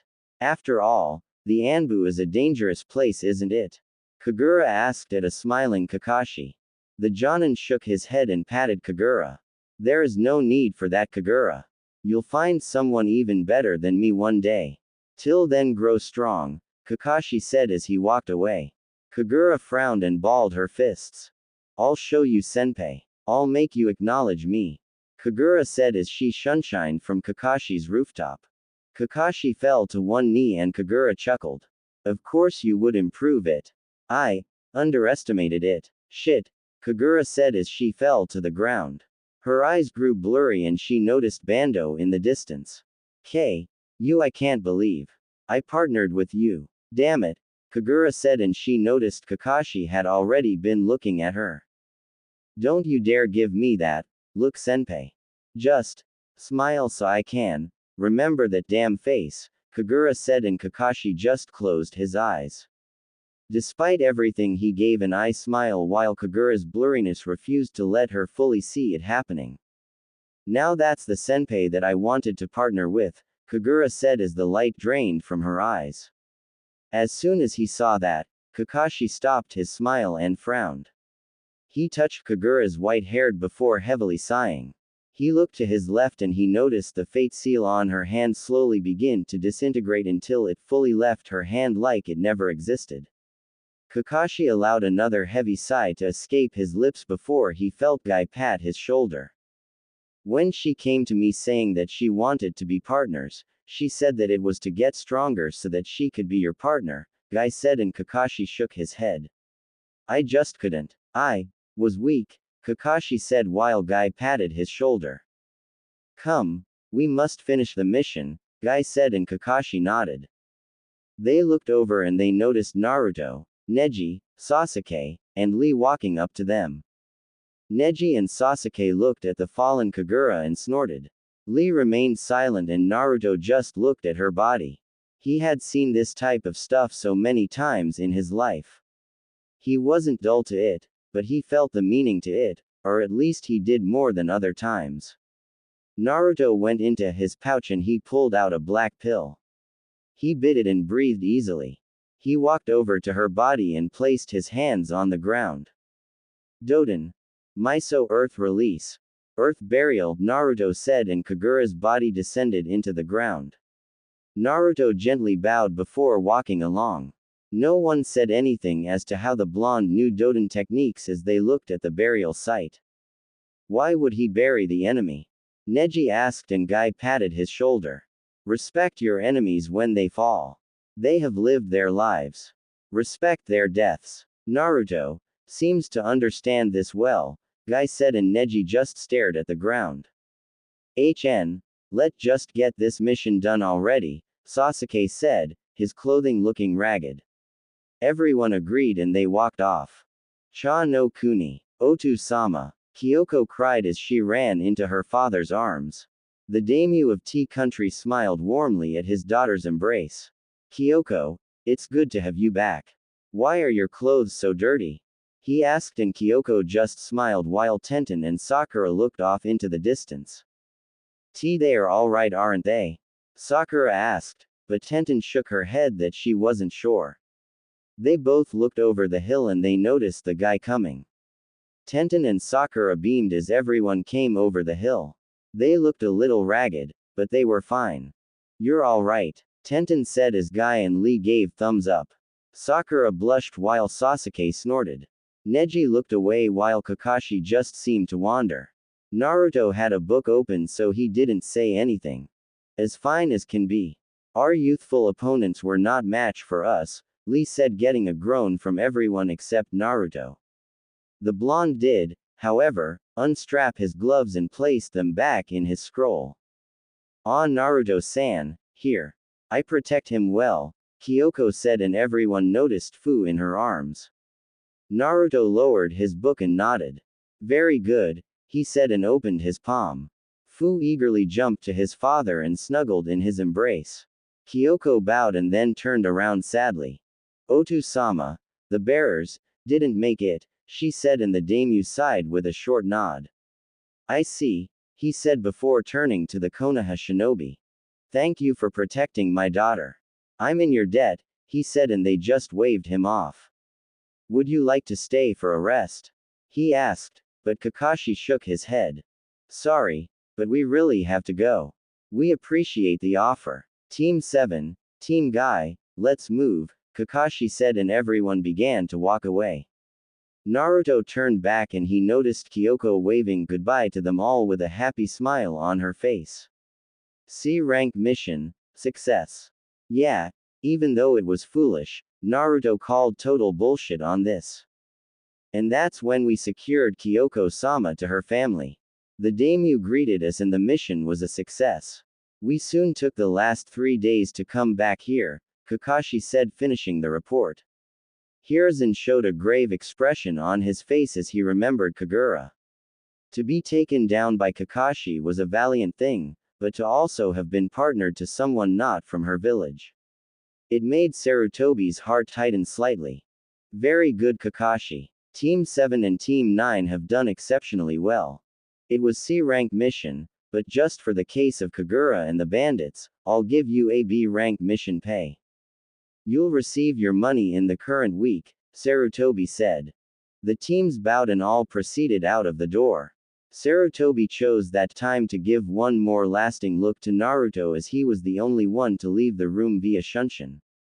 Sarutobi had long since wondered about that as it was a Chunin level technique, but when he thought about it, with Naruto's grades then it was possible. Besides to live in the forest of death you'd better learn the Shunshin well. Sometimes Hiruzen wondered if he had made the right choice to go along with Naruto's request and isolate him from the village. Of course it solved the issue of people ever trying to hurt the blonde, but it made Sarutobi all the most anxious about how Naruto had survived that long. So Kakashi, tell me, how was it? Sarutobi asked, and Kakashi, being the only one in the room since Guy had left also, nodded. The copy nin showed a serious expression across his face while he placed his hands in his pockets. He appeared to be laid back, but Hiruzen with all his knowledge could see that he was still very much concerned. Hi Hokage-sama. Naruto is, in a word, complicated. He knows things that the average genin doesn't know. He wasn't fazed by the rising ki of the battle like everyone else was. He knew C-rank jutsu, and although I had been preoccupied with Kagura along with Guy, I had even, out of the corner of my eye, seen him perform at least a B-ranked Kaden jutsu. Hokage-sama, I think it is wise to keep an eye on Naruto. I don't believe he's some traitor, but I believe that he's holding back much more than he lets on. He does follow orders, but it's more like he complies with him. He never outright accepts something that someone will say to him. He's also very distant. During training he would unconsciously focus more on Sakura than Sasuke. I thought it was a crush or something, but the more I saw the harder it believed it. He would literally drive her into the ground, but as a response Sakura's being more self-confident. She's a little more efficient and she's more quiet, if I should say. I don't know how to explain what's happening. Hokage-sama, I want you to tell me the truth. I looked at Naruto's grades. As it is, he's lower than Shikamaru and Kiba, Kakashi said, and Sarutobi grimaced. He stroked his beard and looked out the window. Kakashi, what you fail to realize about Naruto-kun is that, he's special in a sense. Do you really think I would let a near dropout of the academy into the forest of death? Sarutobi asked, and when Kakashi thought about it, that had made sense. He looked at the ground for a second and sighed. Well, what about his grades? Kakashi asked, and Sarutobi gave a very angry look. It was one of those looks that not many actually got to see, and live to tell about, but it also showed a moderate amount of disdain. That would have to be my fault, Kakashi, as well as the village. What happened to Naruto has changed him. For the better or worse, I don't know yet, Hiruzen said, and he heard the door open and close, signifying that Kakashi had left. With Naruto, having left via the rooftops, had quickly stopped and looked down to the streets. He noticed Ichiraku Ramen and narrowed his eyes at the stand. He noticed a girl with brown hair washing some dishes while an old man appeared to be trying to talk to her. He also noticed the dozens of people populating the streets. Naruto blinked his eyes before he shrugged his shoulders. He wasn't in any kind of hurry. Naruto dropped to the ground and he walked towards the stand. He still had a book in his hands known as Creating the World Within. Something of a romance novel. He also didn't have to look from the book to notice that people were still scowling at him, but he didn't care about them. He could take care of any of them if he so wished. If you really want to take care of them, then let me out and I'll devour each and every single last human. Kyuubi bellowed while Naruto opened the curtain. Silence, Fox, Naruto commanded as he cut the connection, much to Kyuubi's irritation. Since the 3 days of walking, Naruto had never talked with Kyuubi after their last one until this time. He had continued in his training of Rinko, Tuka, and giving Fu his rehabilitation. It had irked Fu that he was on a strict best rest routine, but Rinko's growling had kept him complacent. He didn't want to anger his father or his sisters. That's why Rinko, Tuka, and Fu were sleeping in the inner pockets of Naruto's jacket. They were some big pockets too. Naruto sat down at the counter with his book still up. Excuse me, I would like 2 bowls of ramen, Naruto said as the two looked up. Both immediately noticed the blonde hair and the female gleamed. Why, yes, valued customer. We'll do that right for you. Just after you explain to us just where you have been for the last week. She said with her elbows on the table. Naruto sighed and lowered his book to the table. The girl smiled while the man started to get Naruto's food ready. It was simply a mission. It will be more frequent as he go through the ranks. Besides, you still seem to do well for yourself regardless. Ayame-san, Naruto said, and Ayame smiled with a nod of her head while Tsuki soaked the noodles in hot water. Just missed you as all, Naruto-kun. Business has been slow, but look at this. Ayame said, and Naruto raised an eyebrow as Ayame held out a shiny black bowl. He could see his reflection inside it while Ayame explained. It was the small piece that Exodus Metals gave us. We sent the piece to Higurashi Weapons and they managed to craft this wonderful bowl using Uzuin. Isn't it nice? San and I showed it to a few customers and they said that the ramen tastes even better in this plate than in regular bowls. I wonder why that is, Ayame said, and Naruto sighed. It's because the saltiness of your food is having an addictive affect to the metal. It's been hardened to have both compound feed off each other. The metal softens the salt quantities on the ramen, allowing for it to be smoother and less fattening, Naruto thought. He, of course, knew why it was better. Looks nice, I suppose, Naruto commented, getting Ayame to pout. She'd get a solid reaction out of him one day. Ever since his foster parents had brought him to Ichiraku Ramen, Naruto had been happy, showing his emotions like the sun out on a hot day, but even Ayame knew about the day when all of that stopped. When Naruto had grown indifferent to everything around him. Ayame longed for that smiling face again, the same face that Naruto gave to Rinko, Tuka and Fu. Looks nice. It looks amazing, Ayame said, getting Naruto to just blink uninterested. Ayame sighed and shook her head. She leaned back and placed the bowl down on the table while Tsuki brought Naruto his food. He placed the bowls down and grinned. Eat up, buddy. Can't have one of our regulars starving to death, Tsuki said, but then he and Ayame noticed Naruto's hand stiffen as it reached for the chopsticks in the container. Naruto narrowed his eyes at his food before closing them. I see, Naruto said sternly as he picked up his chopsticks and picked up his noodles. He slowly slurped them to his lips, trying not to eat audaciously as he had during his youth. If he were honest, then this was the only thing that he would allow, that his foster parents had taught him before. To always eat respectfully. Tsuki and Ayame watched Naruto go through his food slowly, trying to savor the taste of it for as long as he was going to be staying.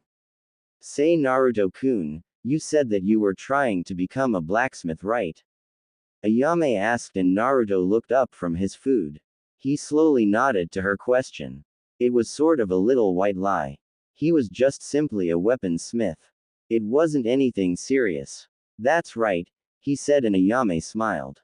Well, why don't you exchange with Exodus Metals also? San and I were offered an amazing deal. They actually asked us to be a part of the kitchen staff to their main building. Think of the money we could make. Ayame said happily, and Tsuki chuckled. Ayame, I still haven't offered a reply just yet, Tsuki said, but Ayame was too far gone at the moment. She then looked down and smiled sadly. That means that we couldn't see Naruto-kun anymore, she said, but to her surprise, Naruto gave a dry laugh. He looked up, and while Ayame knew it wasn't a full-blown smile like she wanted, she still got an amused one out of Naruto. You'd be surprised how the world works, Ayame-san, Naruto said as he got up, having finished his food. Ayame and Tsuki widened their eyes as they looked to see both bowls done. They looked up as Naruto picked up his book. He waved goodbye to the two ramen owners while Ayame and Tsuki looked on. Ayame picked up the bowl and smiled. Still as fast as ever, even if he is a little off, Ayame said, chuckling as she started to already wash the bowl. Back with Naruto. Meanwhile, Naruto had quickly hopped across the rooftops with his stomach full of the salty food that he had just eaten. Now Naruto can't say that he didn't like ramen. He admitted that he said that to the Sandame, but it more seemed to say that he didn't like it as being his main food source. He liked it more as a comfort food if he didn't feel like wanting to cook his own food. He wouldn't say it, but he liked Ayame and Tsuki. Maybe he could talk to them more. It wouldn't be so bad. Entering the forest of death, Naruto dropped down and he quickly gathered some medicinal herbs. The best kinds were found near the tall building that had been used for the Chunin exams. It was also there where Naruto had gotten his training, that very forest. Naruto finished collecting his herbs and walked back to his house. He could feel his kids waking from their naps and knew that they would instantly want to run around like the kids that they were, or at least like the young teens that they were. Naruto came up to his house and opened the door. He walked through, and as he did, he narrowed his eyes as he heard sizzling. Sighing at who would have the audacity to actually come into his house, Naruto made his way towards the kitchen and came through the hall. He noticed a purple pineapple-shaped hair, and the person was wearing an apron. The person turned around and smiled. "Welcome home, darling. Would you like dinner? A bath? Or would you like me?" she asked, getting Naruto to sigh. "Please don't be foolish and do that, Mitarashi-san," Naruto said, and Anko pouted before she quickly, and heatedly Naruto noticed, hugged the blonde from behind. "Anko-san Gaki, and I just wanted to be the first to see you home. Is that so wrong? Huh?" she asked, grinning like mad. Naruto snorted and looked at what Anko was cooking. Fried shrimp, rice, crab cakes and soba noodles. Naruto shook his head as he opened his fridge. He was still stockpiled with the things he had bought before he left. He turned back and rolled his eyes. "You bought this yourself?" Naruto asked, and Anko gave a thumbs up. "That's right, brat. The great Anko-sama adorned an apron and replayed Ika Ika page 67 just for you. Tons of men would kill for that," Anko said, and Naruto actually chose this chance to actually look at her. He wasn't going to lie and say that Anko really knew how to try and flaunt an apron right in front of him. Naruto didn't know why he had been targeted as Anko's plaything, but he didn't have time for it. "I'm not most men," Naruto said as he went over the sink. He took a pot and placed it over some water. He soaked the herbs in it before unzipping his jacket, allowing for Rinko, Tuka and Fu to drop to the ground. They immediately acknowledged Anko before they ran off towards their play set that their father had built for them. Anko whistled and then went over to check the food. She didn't get the desired, faint from a nosebleed, reaction out of Naruto that she wished, but it was better than nothing. He at least checked her out. Wait, now that she thought about it, why did she want a 12-year-old checking her out? Putting it off, Anko prepared the food quickly while she decided to make conversation. "So where were you hiding, Foxy-kun? I went to your house 3 times and found you weren't there," Anko said, and Naruto sighed. "I had an escort mission," Naruto said, and Anko acknowledged it with a nod. "Oh, you don't sound happy about it. Did you fail?" Anko asked, and Naruto snorted. "I don't fail. We succeeded just fine," Naruto returned, getting a chuckle from Anko. She realized what she had just done and looked up. "Yep. That might be just like ya. So are you going to eat with me, or do I have to eat by myself?" Anko asked. Naruto looked at the food and blinked. Did he really want to eat 2 times in 2 hours? He'd really have to train this off. He sighed and walked over to his table. Anko set the food down and quickly ate her food. Naruto just ate slowly as he wondered how things became like this. He looked up at Anko, grinning to herself. He wasn't going to lie. She was somewhat of a good cook. "So about your mission, what happened? Who did you escort?" Anko asked, getting Naruto to stop. He poked at his food with his chopsticks and sighed. He seemed to be doing that a lot lately. Habits die hard, he figured. It was for the daimyo's daughter of Cha no Kuni. It was supposed to be a simple escort, but we encountered an unknown element, Naruto said, and Anko nodded excitedly. She waited for Naruto to continue, and the blonde did so. "We encountered Kagura," Naruto said as he heard a gasp as he looked at Anko's shocked face. It seemed that the two really had some history. Anko just stayed silent and Naruto continued on. He told her what had happened, their withdrawal, their days in hiding, and the final day when they fought with Kagura and how they won. Needless to say, But Anko had seemed rather disheartened at the news, but Naruto wasn't going to pry about it. Soon the mood went down as Anko ate slowly. Naruto did the same and quickly both finished their food. Naruto washed the dishes quickly and he glanced towards the herbs. They had been soaking long enough. Fu! Naruto called out. Anko saw the 3 heads of Naruto's kits pop out of their playpen as they blinked. Rinko yipped at Fu and Fu ran towards Naruto. He wagged his tail as Naruto prepared some water. He twisted the herbs and they crinkled into the liquid, getting the water to turn dark red. He quickly took a saucer and poured the medicinal drink into it and knelt down. He held out his hand and Fu looked at it. "Drink," Naruto said authoritatively. Fu nodded and lapped at the water until it was all gone. Naruto smiled and patted Fu's head before getting up and turning around. "Very good. You can go play now," Naruto said, and Fu went running off back to his sisters. Anko chuckled at the sight, which got a frown from Naruto. He glared at her, getting Anko to raise her hand defensively. "What?" Naruto asked sternly. Anko snickered and shook her head. "You're just a softie," Anko said, and she noticed the air grow cold. "What did you call me?" Naruto asked. Anko stood up and sauntered her way towards Naruto. She quickly stood over him while Naruto was forced to lean his head back, but he never once broke the gaze she held with him. Big softie," Anko said with a cheeky grin. Naruto narrowed his eyes and he nodded. He sucked his teeth and shook his head. "If you're trying to foolishly goad me into getting angry, then it's not going to work," Naruto said, and Anko chuckled.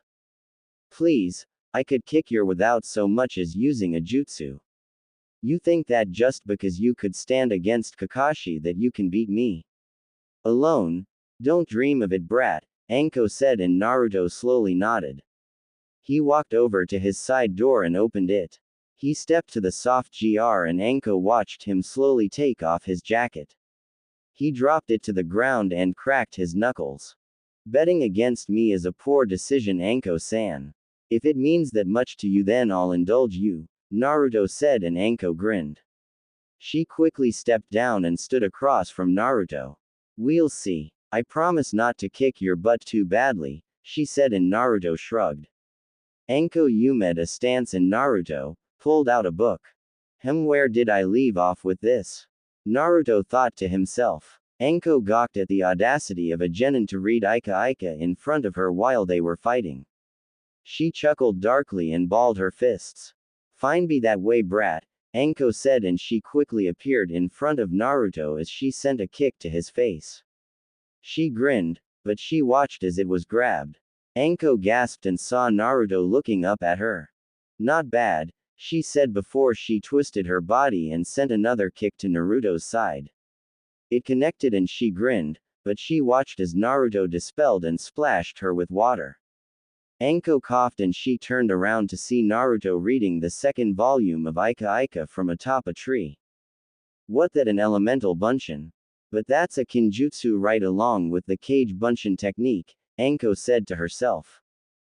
That kick really did hurt," Naruto said to her. He placed his book away and stood to his feet. He quickly took out a kunai. He swung it at Anko's face, but she easily dodged it and even mocked Naruto as she caught it with her own through the circle of the end of it. She stuck out her tongue and she noticed Naruto fall back from the tree. He went upside down before he launched himself at Anko. She made her stance as Naruto sent a drop kick at her. Anko blocked that and she had to shift her feet against the alt. Naruto narrowed his eyes and Anko smiled. She then, much to Naruto's surprise, leaned back, showing her flexibility. She leaned back and Naruto fell over her. She kneed him in the stomach, getting a cough from the blonde before she kicked him into the air. Naruto quickly recovered and glared at Anko. He nodded and did his own hand signs. "Kaden. Gokaku no Jutsu," Naruto said as he sent the rushing fire towards Anko's being. Of course he knew this wouldn't do anything, but it's not like he didn't have a plan for it. Anko watched the medium-sized fireball heading for her and grinned. Did Naruto really think that low of her? She quickly rolled to the side and dodged it. Gotta do better than that Gaki, she shouted, and she saw Naruto just look at her. It wasn't for you, ignorant snake woman, Naruto said, and Anko turned around as she saw Naruto behind her. He closed his eyes as the fire exploded against him, causing him to dispel. Anko raised an eyebrow before she gasped as wind expelled from the clone, collided with the fire and exploded, getting Anko to gasp as she was covered in it. Naruto folded his arms to the scene as he already knew that Anko avoided it. If she didn't, well, he's be learning how to hide a body soon enough. The fires settled down and Naruto noticed Anko on top of a tree. She chuckled darkly and nodded. All right, brat, if you want to play that much then we'll play, Anko said as she licked her kunai. Naruto narrowed his eyes at what he had just seen. He reminded him of just one person. The same person that he really wanted to kill. On his top 10 people, he was the 10th. The number 1 person was his ambition. Naruto snapped out of his stupor as he heard a kunai whistling through the air. He looked up and blocked the attack just in time as Anko appeared right behind him. She grabbed his arm and held him in a submissive hold as they fell to the ground. Gonna give up, Foxy-kun? Anko asked as she twisted Naruto's arm. The blonde narrowed his eyes dangerously as he glared back at her. Is that all? He asked, and Anko gawked. Who did this? This kid think he was messing with? Anko chuckled before she ed her fist back. You asked for it, she said as the punch came for his face. Instantly Naruto shivered as he went back to something. Oh Naruto, how could you have done such a thing? I told you to be a good boy, and you know what happens to those who aren't good boys, don't you? Someone said as the person nodded their head to a young Naruto over a crying older boy. They nodded to someone else and Naruto flinched as a punch was sent to his face. Naruto growled before he rolled to the side, sending Anko with him as they rolled across the ground. The blonde backflipped away from her, getting a look of surprise from Anko. She had seen Naruto's reaction as the blonde panted. On second thought, I can't let you hit me, Naruto said, and Anko grinned. She watched Naruto take out a kunai and throw it at her. Anko quickly took out her own and blocked it, but she gasped as Naruto's kunai collided with her own and easily sliced through it. She cursed and ducked under it just in time. As she did, she looked up and noticed Naruto in her face. He sent his foot upwards to her chin, but Anko avoided it with a grin across her face. However, it quickly went south as she saw another Naruto behind the original. It tackled her to the ground as Naruto pinned her sleeves, her shin guards and her trench coat to the ground. He landed on top of her and held his kunai to her throat. Anko narrowed her eyes and Naruto did the same. Both took the situation in, and Anko looked into Naruto's eyes. She could see just a hint of anxiety inside of them. It confused her, but she decided to get rid of it. Ooh, you're bold, Naruto-kun. You won the fight and now you're going to claim your prize, right? Anko asked with a snicker. Naruto blinked at her and he narrowed his eyes even more. He turned his head and he noticed a clone of Anko holding a kunai to his neck. She winked while Naruto looked back to the original. You're weird, Naruto said, and Anko laughed. Takes one to know one, she said, and Naruto snorted. He quickly looked at the situation that was going on and lightly chuckled. He didn't know why, but he felt a little better. He took his kunai back and rolled off Anko. He looked at the sky as Anko's clone took the kunai from her original. Why did you let me win? Naruto asked as Anko looked up also. What are you talking about? She asked, and Naruto leaned up. Don't be foolish, Anko-san. You're a Tokubetsu Jonin, you could have gotten out of that easily. I don't need anyone to go easy on me, Naruto said, and Anko leaned up. She glared at Naruto, but the blonde glared right back defiantly. She sighed and shook her head. Who knows? Didn't feel like winning, Anko said, getting up. Naruto did also before he snorted. Whatever you say, Anko, Naruto said as he went back inside. Anko watched him go before a grin went over her face. You know your taijutsu really needs work, Anko said, and Naruto paused. He glanced back to her and blinked. Is that right? And you think you know just from one spar? Naruto asked. He knew how his taijutsu was. It was at least mid-chunin level, and he knew Anko knew that also. She probably had suspicions, but nothing to go off on. Of course, seeing someone try to figure him out made Naruto rather pleasant. In truth, when he was younger, the blonde only had the taijutsu style of his real teachers to go off. He also only had lonely bandits or possible C-rank missing nin to go off of. Naruto knew that his taijutsu wasn't the best, and only the foolish thought that they didn't need to constantly improve upon everything, but he would at least say he was payable, and for Naruto, that wasn't good enough. I know, because there were quite a few points where I could have kicked you to the ground, but didn't because I was having so much fun. Lucky for you, I happen to know quite a bit, Anko said proudly. Naruto just looked at her and sighed. Boasting doesn't do you justice, but whatever you say, Naruto said as he walked up into his house. He turned back to Anko and glared at her. Tomorrow 9 a.m., don't be late, he said as he closed the door. Anko grinned widely and chuckled to herself. Reminds me of myself when I was his age, Anko said before she quickly shunshined out of sight.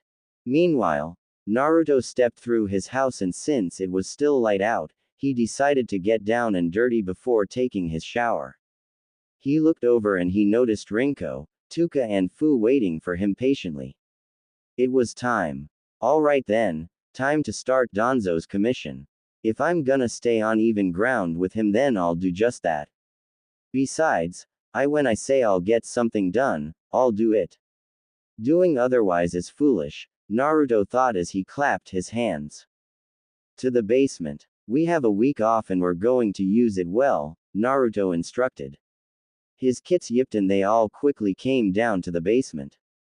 Naruto quickly discarded his public clothes and placed on his work clothes as he made his way through the basement. Early next morning, 198, 199, 200. Naruto said as he finished his upside-down tree crunches.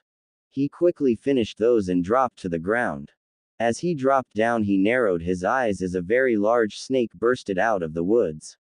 Naruto looked up at it while the snake flickered its tongue at him. It hissed and opened its mouth. It was more than ready to eat him alive, but the snake flinched as Naruto's deep blue eyes glared coldly at it.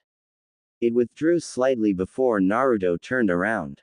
Know your place, Naruto said, and the snake slithered away fast, knowing its life would be over if it tried to go after him. Naruto snorted as he felt the snake's presence leave. It was easy to say that Naruto had a reputation in the Forest of Death, at least to the animals. In there, Naruto was the top of the food chain. In actuality, all animals respected the blonde and feared him. Now there were animals in the forest that could actually give Naruto a hard time if they wanted, but it's not about his power that they respect, but rather his leadership over the forest. The forest might be Konoha's territory, but for the animals, it was Naruto's territory and they were just living there by him. Now some could get arrogant and challenge Naruto for leadership over everything, but Naruto, barely, bested all of them. The blonde still had much to learn. However, all the animals and even Naruto, himself, knew that there was one part of the Forest of Death that no one went into.